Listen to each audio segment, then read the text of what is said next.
손김대전이 벌어진 바이에른과 토트넘의 경기 얘기를 해보고 이제 쿠팡플레이 시리즈 또 토트넘의 한국 투어, 바이에른의 아우디 한국 투어가 다 끝났거든요. 그렇죠. 그래서 이 얘기들을 좀 정리해보도록 하겠습니다. 일단 저희 둘이 토요일에 열린 서울 월드컵 경기장에서의 바이에른과 토트넘의 경기를 갔다 왔어요. 예, 그죠. 네, 저희 내부적으로는 이제 조효종, 윤효용 기자가 트와이스를 가고 저희 둘이 뉴진스를 갔다.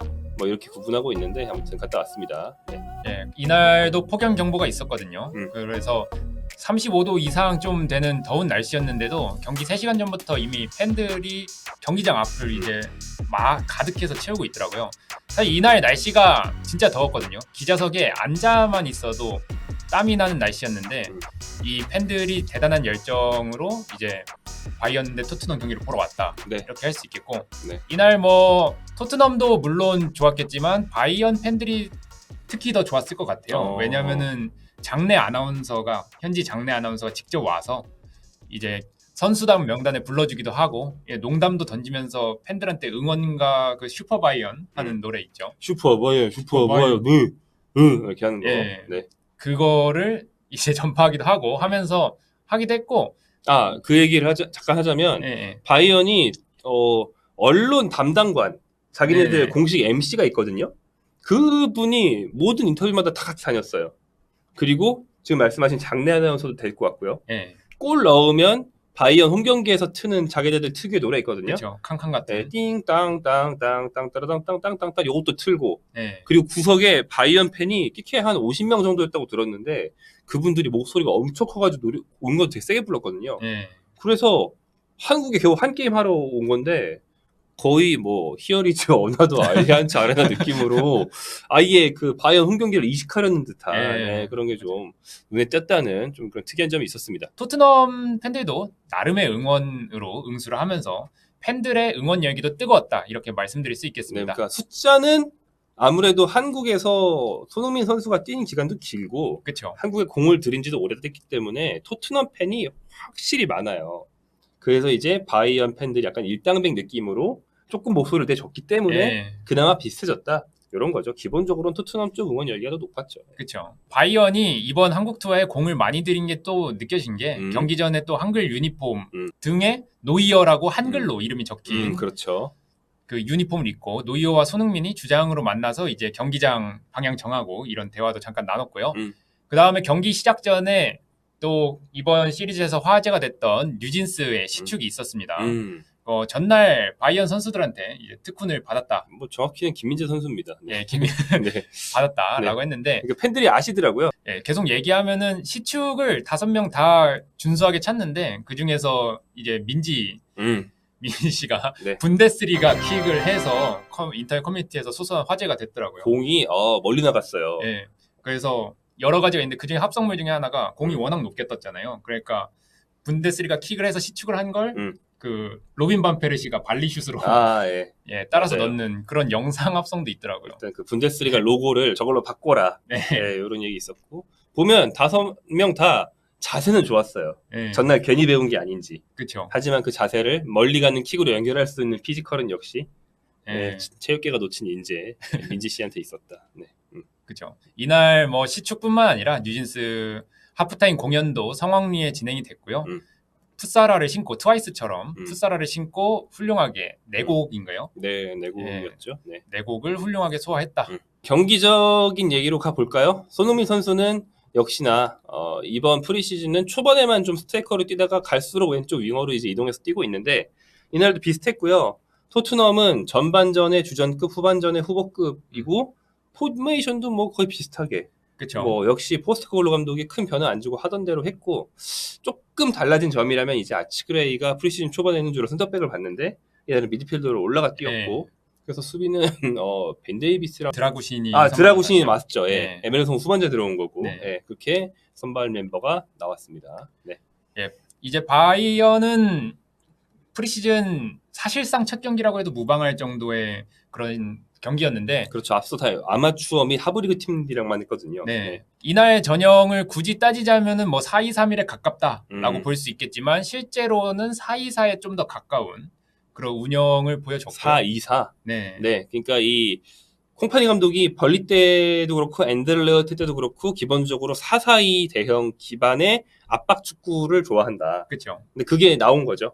그죠. 그렇기 때문에 김민재는 이날 스타니시치와 합을 이뤄서 오른쪽 센터백으로 나왔어요. 그래서 원래대로였으면 사실 스타니시치가 오른쪽에 서고 김민재가 왼쪽에 서는 게 조금 더 정형화된 그림인데 김민재가 오른쪽 센터백으로 나왔기 때문에 손흥민이 왼쪽 윙어로 나온 손흥민과 한두 번 이제 맞대결을 펼치는 게 가능했다. 이런 얘기를 하고요. 네. 하지만 이제 손흥민과 김민재 선수가 직접적으로 마주한 경우는 사실 많지는 않았습니다. 왜냐면은 기본적으로 이날 콩파니 감독이 약간 1대1 마크 비슷하게 모든 선수한테 대인 마크를 좀 붙이는 성향이 있었는데 그렇죠. 네. 그날 손흥민의 대인 마크는 샤샤보이였습니다. 라이트백으로 나온. 그래서 주로 손흥민은 샤샤보이 선수랑 붙고 사실 이날 토트넘이 좀 연계가 좋지는 않았어요. 조직적으로. 그렇기 때문에 사실 손흥민 선수는 물론 드리블도 좋지만 어떤 한정적인 상황에서 연계나 이런 쪽에서 좀 더 침투나 이런 쪽에서 좀 더 강점을 보이는 선수이기 때문에 이날 좀 대인마크를 한 샤샤보이를 상대로 그 경기력이 아주 뛰어나다라고는 말하기는 어려운 그런 상황이 있었고 그래도 손흥민은 손흥민이다. 한두 차례 좋은 슈팅 특유의 그 손흥민 존이라고 하죠. 거기서 나오는 가마차기 슈팅도 나왔고 결정적인 슈팅 기회도 한두 번 잡았습니다. 클루세프스키한테 빼주는 패스도 괜찮았고 그렇죠. 네, 상대가 거칠게 붙을 때 연계 플레이 같은 걸로 좀 빠져나가는 모습이 좀 종종 나왔습니다. 네. 네. 그리고 후반 15분에는 김민재 선수가 빠진 이유죠. 후반 15분에 침투 패스를 통해서 사르한테 1대1 상황을 만들어주는 등 그렇죠. 이제 역시나 이제 패스가 되는 상황에서는 역시나 클래스를 보여줬던 손흥민 선수였습니다. 후반 27분에 이제 이날 공격진으로 같이 나왔던 클루셉스키 그다음에 존슨과 함께 교체가 됐고요.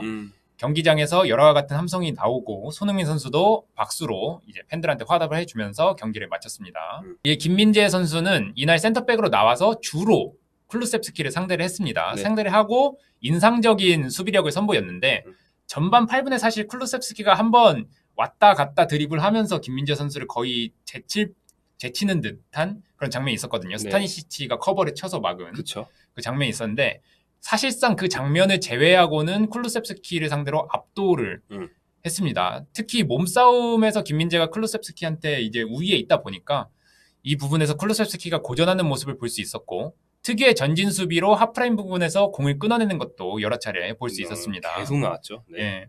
이게 콩파니 감독 특유의 축구에 김민재 선수가 어느 정도 맞다라는 게 증명된 경기라고도 할 수 있겠고 김민재는 조금 더 일찍 후반 10분에 에릭 다이어와 교체가 됐습니다.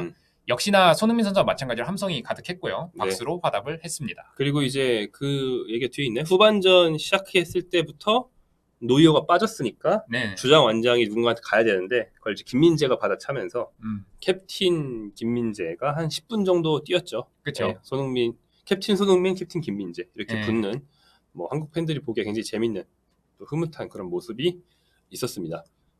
손흥민과 김민재 선수 각각에 대해서 이제까지 말씀해 주셨다면 이제는 이제 경기에 대해서 얘기를 해볼 차례인 것 같은데 경기력은 스코어는 2대1 한 골 차였지만 바이언이 대체적으로 압도했다라고 봐도 되겠죠. 네, 그렇죠. 바이언이 이날 콩파니 감독이 경기 후에 토트넘 맞춤 전술을 준비했다라고 말했을 정도로 바이언이 토트넘을 상대로 압도하는 모양새였는데 바이언이 강하게 전방 압박을 걸고 여기에 토트넘이 고전하는 모양새였습니다.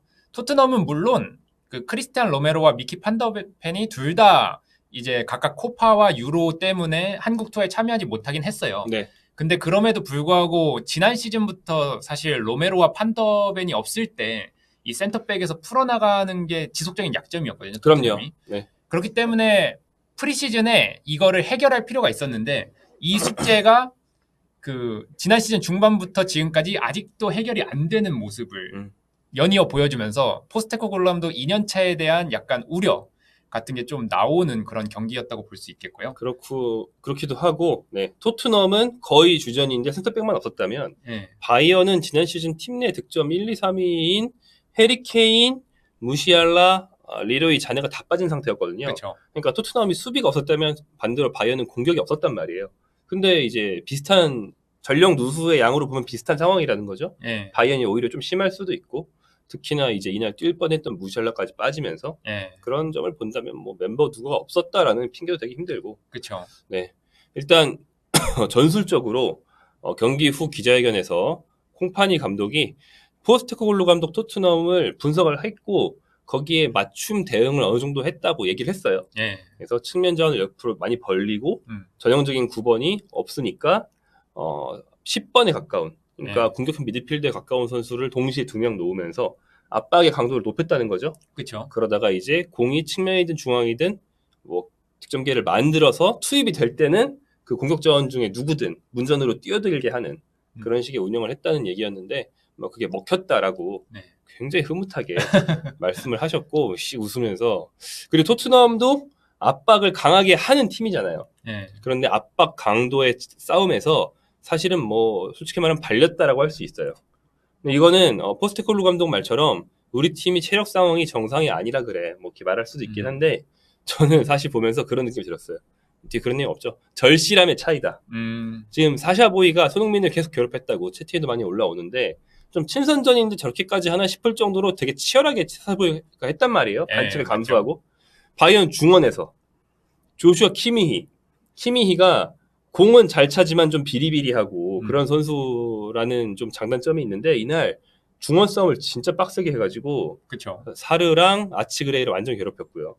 뭐 근데 이 선수들의 공통점이 뭐냐면 후반전에 들어온 고레츠카와 사라고사도 마찬가지인데 방출 대상이거나 아니면 사샤보이는 이 팀에 온 지 반년밖에 안 돼서 방출 대상은 아니지만 주전 자리가 심각하게 굉장히 경쟁이 힘든 그런 선수들입니다. 예. 그래서 동기부여가 남달랐던 거예요. 키미히가 계속 반칙성 플레이까지 해가면서 토트넘 상대로 굉장히 빡센 압박을 거는 걸 보면서 저는 저건 감독님 나 팔지 마세요 태클이다 이런 생각 계속했어요.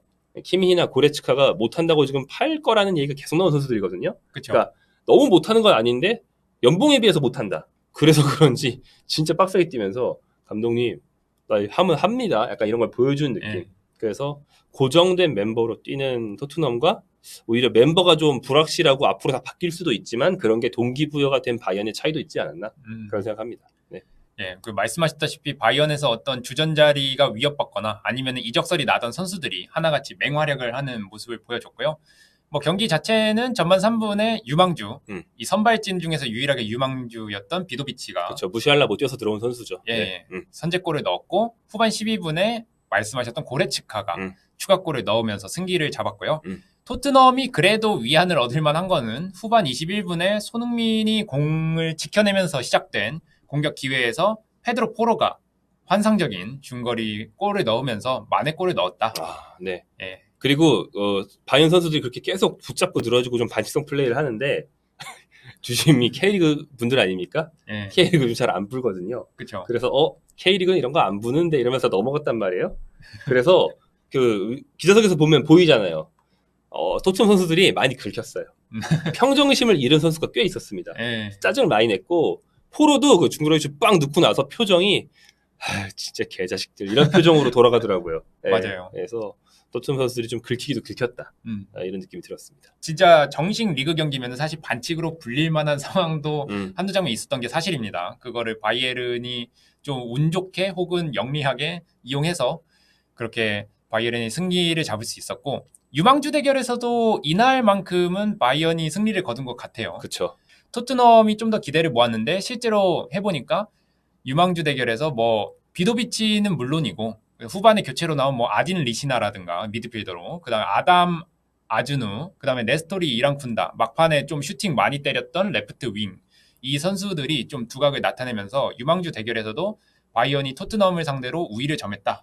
이런 경기라고 볼 수 있겠습니다. 뭐 토트넘이 뒤를 많이 비워줬다 보니까 예. 역습에 많이 이제 중심이 되어서 눈에 띈 것도 있었고요. 경기 후에 송민 선수와 김민재 선수가 역시나 그라운드 위에서 만나가지고 뭐 툭툭 치면서 예. 안아주기도 하고 장난스럽게 몇 가지 얘기를 했고 그 다음에 나온 뒤에도 유니폼 교환도 네. 했더라고요. 나중에 손흥민 선수한테 믹스도즈 인터뷰할 때 그 김민재랑 대체 무슨 얘기 나눴냐 이러니까 사실 기억이 잘 안 난다고 그러더라고요. 그래서 장난을 치고 막 그냥 얘기 나눴다 하면서 뭐 김민재는 정말 좋아하고 아끼는 선수고 능력을 의심한 적이 없다. 이번 시즌에 잘할 거다라는 덕담을 남겼습니다. 네, 전반적으로 김민재 선수에 대한 칭찬이 많이 나왔어요. 뭐 쿨소프스키 김민재한테 좀 담궈줬다고 할 수 있는 쿨스프스키도 그렇고 뭐 노이어, 키미히 같은 팀 동료들도 김민재에 대해서 이제 의심하지 않는다는 그런 얘기를 많이 했습니다. 반더벤, 로메로 있는 토트넘, 케인, 뭐 무시알라까지 나오겠죠 아마. 케인, 무시알라 있는 바이언의 진짜 정면 대결은 런던에서 아마도 볼 수 있지 않을까 또 기대를 할 수 있겠습니다. 자, 이렇게 바이언과 토트넘의 한국 투어 제 2경기 얘기를 마무리해 보겠습니다.